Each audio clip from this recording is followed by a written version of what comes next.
আপনাদের সকলের নিশ্চয়ই মনে আছে এই নগ্ন শিক্ষা ব্যবস্থায় অর্ধনগ্ন শিক্ষক নবান্ন অভিযান শিক্ষক শিক্ষিকা অধিকার মঞ্চের পক্ষ থেকে নবান্নের অভিমুখে যে অর্ধনগ্ন মিছিল করা হয়েছিল, ঠিক সেদিন পুলিশি লাঠিচার্জ, শিক্ষকদের ওপর যেভাবে পুলিশি নির্যাতন, রীতিমতো মেট্রো স্টেশন, স্মার্ট বাজার বিভিন্ন জায়গা থেকে ধরে ধরে বার করে জমায়েত হওয়ার আগেই যেভাবে পুলিশের গাড়ি করে তুলে নিয়ে যাওয়া হলো, ঠিক তারপরেই আজকে এই শিক্ষকদের ওপর অবিচারের প্রতিবাদে এই চাকরিহারা শিক্ষক শিক্ষিকাদের পক্ষ থেকে একেবারে একটি ধিক্কার মিছিল ও ন্যায় যাত্রা করা হচ্ছে।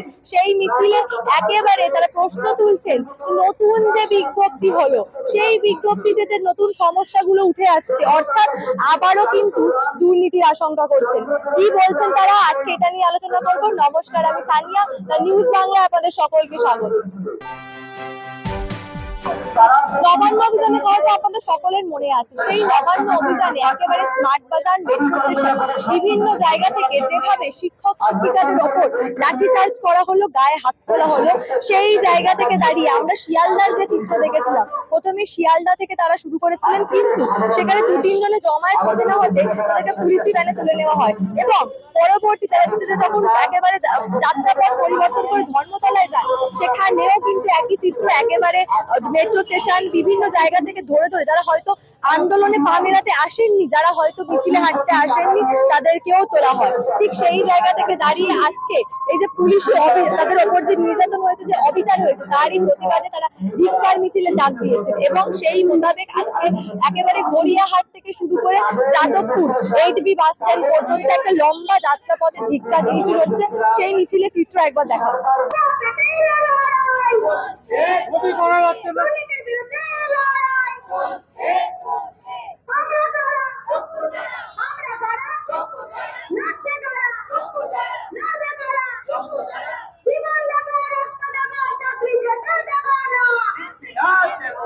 দেখছেন আপনারা, আপনাদের রাজনীতির জ্ঞান আমার থেকে অনেক বেশি।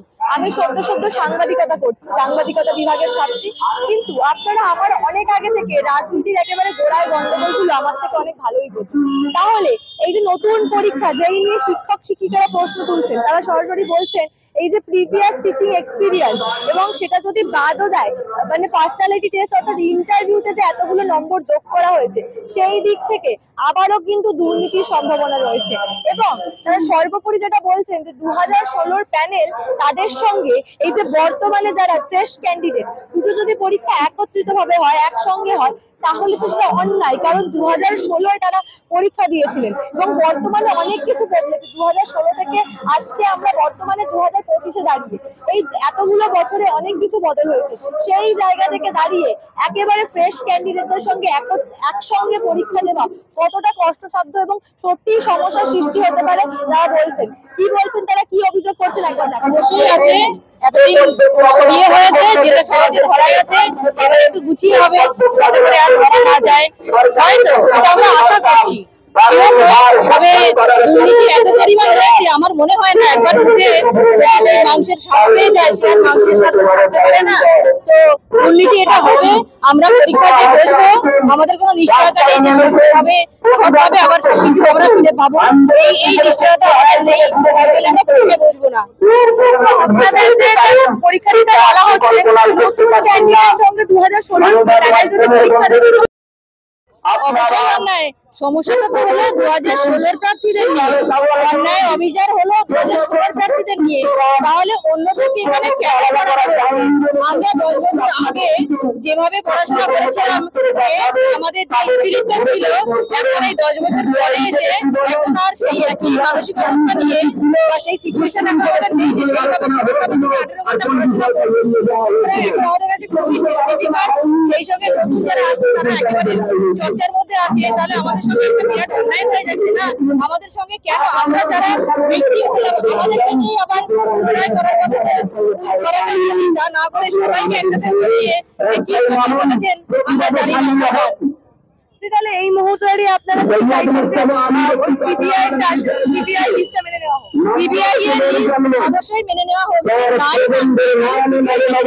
মানে কি সিবিআই তো যথেষ্ট পুঙ্খানুপুঙ্খভাবে ইনভেস্টিগেট করে তার লিস্ট জমা দিয়েছে, যেখান থেকে 12% যারা টেন্টেড অধিকারীদের মতো বলা হয়েছে তাদের খুব হাস্যকর ব্যাপার, সেখান থেকে সেই শব্দটা আমাদেরকে টোটালি আনটেন্টেড বলতে পারছে না।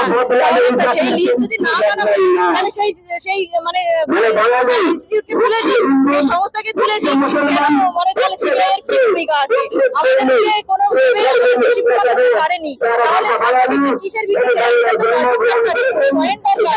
শুধুমাত্র প্যানেলের অন্তর্ভুক্ত হওয়ার কারণে আমাদের চাকরি থাকবে না, এটা কোনো সলিউশন হতে পারে না। এটা আপনার সহযোগিতা যে আপনারা চাল কাগজ আমাদের করতে পারবেন না বলে এটা আপনাদের অযোগ্যতা যে আপনারা চাল কাগজ আলাদা করতে পারবেন না বলছেন। কারণ হচ্ছে যদি আপনারা সেটা আলাদা করতে না পারেন, আপনারা পুনরায় আবার ইনভেস্টিগেট করুন, যারা ধরা পড়েছে তাদের চাকরি গেল। ইন ফিউচার আপনারা আরো বেশি ইনভেস্টিগেট করুন, সেখানে যদি পরবর্তীতে আবার ধরা পড়ে আপনারা আবার তখন তাদেরকে শাস্তি দেবেন। সেটা না করে আপনি সবাইকে বলে দিচ্ছেন যে না এটা হচ্ছে সবাই বাতিল। এটা কি কোনো সলিউশন হলো নাকি? নিটের পরীক্ষায় তো এরকম হয়নি, আমাদের ক্ষেত্রে বিচারিত হচ্ছে কেন? পলিটিক্যাল গেম চলছে, আমরা জানি না, তবে এই বিচার আমরা মানি না। যোগ্য তালিকা সিবিআই দিয়েছে, সিবিআই এর হাতেই দায়িত্ব ছিল যোগ্য কে আর অযোগ্য কে সেটাকে খুঁজে বের করা। সিবিআই স্পষ্টভাবে দাঁড়িয়ে বলেছেন, ওএমআর এর অথেন্টিসিটি নিয়ে বলেছেন, তিনি স্পষ্ট বলেই দিয়েছেন কারা যোগ্য কারা অযোগ্য, কারা অবৈধ কারা বৈধ। তারপরেও তিনি দেখতে পেলেন না। এই জাজমেন্টটা একটা অসঙ্গতিপূর্ণ জাজমেন্ট, প্রত্যেকটা ছত্রে ছত্রে তার প্রমাণিত। যারাই জাজমেন্টটা করবে তারাই দিনের আলোর মতো বুঝতে পারবে। নতুন যে বিজ্ঞপ্তি হয়েছে তার বিরুদ্ধে কেস করা হয়েছে, কি বলবেন? নতুন বিজ্ঞপ্তি যা দিয়েছে তা তো আমরা চাই না, আমরাও তো বিজ্ঞপ্তি চাইনি। সরকারের কাছে বারবার বলতে চেয়েছি, সরকার এখনো পর্যন্ত বসেনি। সরকার নিজের দৈন্যতা দুর্নীতি অসভ্যতা নিয়ে ঢাকার জন্য তারা কারো সম্মুখীন হতে পারছে না। আমাদের সঙ্গেও দেখা করার ন্যূনতম সৌজন্য তাদের নেই। নতুন করে বিজ্ঞপ্তি দেবেন, নতুন করে আবার দুর্নীতি করার জন্য পরিকল্পনা করা কোনো একটা হবে। আমি তো প্রথমেই বললাম যে এসএসসি দুর্নীতির দায়ে অভিযুক্ত, তার হাতে সুপ্রিম কোর্ট পরীক্ষা দেওয়ার বা নতুন করে আবার নিয়োগ করার দায়িত্ব দেয় কি করে?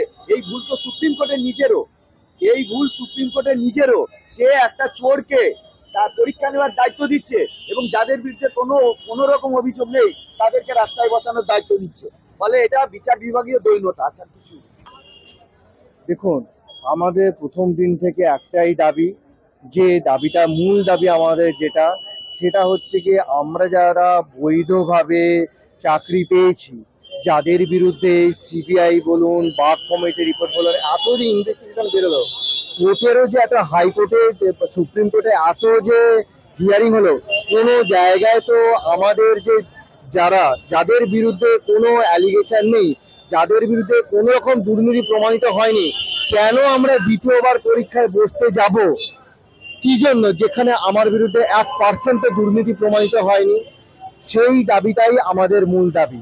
সেই কারণেই আজকে আমাদের এই মিছিল, যেখানে হচ্ছে গিয়ে প্রত্যেকটা জায়গায় প্রমাণিত যে কতজন দুর্নীতি করেছে। সেই 6000 জনের মধ্যে দুর্নীতি, তাদেরকে বাদ দিয়ে তো আমাদেরকে যারা যোগ্য শিক্ষক, যাদের বিরুদ্ধে কোনো অ্যালিগেশন রাখা নেই, তাদেরকে আবার স্বপদে স্ববেতনে সসম্মানে আমাদের বিদ্যালয়ে পুনর্বহাল করুক। কেন আমরা দ্বিতীয়বার পরীক্ষা দেব? এখানে মূল যারা হচ্ছে ষড়যন্ত্র বা ষড়যন্ত্রকারী, যারা দুর্নীতি করেছে, সেই প্রাতিষ্ঠানিক দুর্নীতির দায় কেন বারবার আমাদের কেন নিতে হচ্ছে? আজকে আমাদের ঘাড়ে দিয়ে দুর্নীতি চাপিয়ে দেওয়া কেন হচ্ছে? এটাই আমাদের হচ্ছে গিয়ে মূল প্রতিবাদের বিষয়। আমরা তো এখানে দুর্নীতিতে কোনোভাবে যুক্ত ছিলাম না। 17 রকম যে দুর্নীতি হয়েছে, সেই 17 রকম দুর্নীতি আমরা কোনোভাবেই যুক্ত নেই। তাহলে কেন আমাদের বারবার হচ্ছে গিয়ে কলঙ্কিত করা হচ্ছে? কেন আমরা দ্বিতীয়বার কেন পরীক্ষায় বসতে যাব? এটাই আমাদের প্রতিবাদের বিষয়। আমাদের একটাই দাবি যে আমরা নতুন করে পরীক্ষা দিয়ে নতুন করে যোগ্যতা প্রমাণ করার জায়গায় নেই, আমরা কোনো পরীক্ষা দেব না। আর রিপ্যানেলিং এর মাধ্যমে আমাদের নিজের স্কুলে সব বেতনে সব পদে পুনর্বহাল করা হোক, এটাই একমাত্র দাবি। নতুন বিজ্ঞপ্তি জারি তো হয়েছে, কিন্তু সেই বিজ্ঞপ্তি জারি হলেও পরীক্ষা দিতে আমরা কেউ কোনো যোগ্য শিক্ষক শিক্ষিকা শিক্ষাকর্মী এখন রাজি নই। দেখলেন আপনারা তারা ঠিক কি অভিযোগ করছেন। একেবারে কিন্তু নতুন করে দুর্নীতির আশঙ্কা করছেন এবং এটাও বলছেন যে এবারে কিন্তু দুর্নীতি আরো বৃহৎ ভাবে হতে পারে, আরো কিন্তু একেবারে গোড়ায় গিয়ে গুছিয়ে দুর্নীতি হতে পারে। গতবার যে দুর্নীতি একেবারে পরিষ্কার হয়ে গেছিল কিছু গন্ডগোল থাকার জন্য, এবারে কিন্তু দুর্নীতিটা আরো বৃহৎ ভাবে এবং সাজিয়ে গুছিয়ে হবে তেমনটাই আশঙ্কা করছেন। নতুন বিজ্ঞপ্তি নিয়ে ইতিমধ্যে কিন্তু মামলা হয়েছে হাইকোর্টে, আপনারা জানেন, এবং সেই মোতাবেক এই চাকরিহারা শিক্ষক শিক্ষিকারা তারাও কিন্তু একই কথা মনে করছে যে নতুন করে পরীক্ষা দিলে আবার যে দুর্নীতি হবে না তার কিন্তু কোনো গ্যারেন্টি নেই, এবং স্পষ্ট বলছেন যে সিবিআই এর ওপর যদি আস্থা না রাখা হয়, সিবিআই এর যে রিপোর্ট তার উপর যদি আস্থা রাখা না হয়, তাহলে সিবিআই সংস্থাটাকে রেখেই কি লাভ, এমনটাও কিন্তু প্রশ্ন তুলছেন। আমি প্রথমেই যেটা বললাম, আপনারা আমার থেকে অনেক ভালো এই বিষয়গুলো বোঝেন, কারণ আমার সাংবাদিকতা জীবন সবে শুরু। তাহলে এই বিষয় নিয়ে আপনারা কি ভাবছেন? আপনাদের মূল্যবান এবং গুরুত্বপূর্ণ মতামত অবশ্যই জানাবেন the news Bangla comment section, এবং দেখতে থাকুন দ্য নিউজ বাংলা।